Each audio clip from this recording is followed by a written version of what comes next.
O vatandaşlar soraw mı soraw berine soraw. Gittiler diýerler diýe. Yalan söz diýerler o, yalan söz diýerler. Bu informasiya yok mu? Informasiýa nerden bolýar? Veren aklamalı var. Aslında var.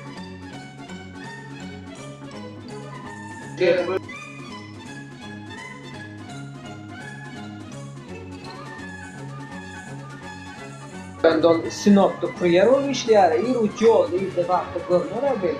Çıkmalı ora öýünden.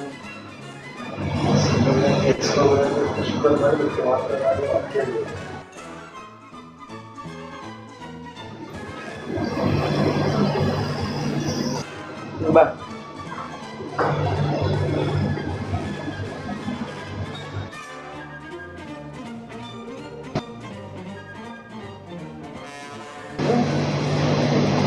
Eşitmiyor musun ne mi?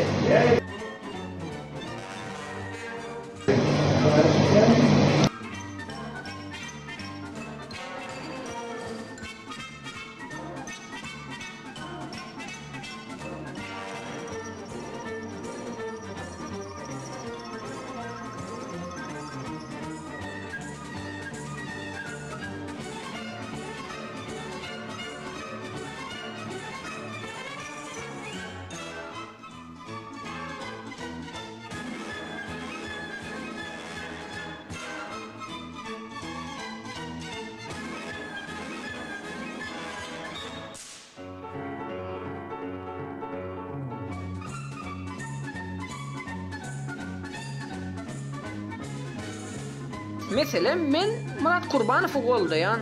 Men Murat Kurbanowyň ýerinde. Okey, men Murat Kurbanowyň öwrendim. Diriliş kim adamlar? Diriliş. Kerim. Kazol nişaslı. Böyle bir erkek var mı dünyada?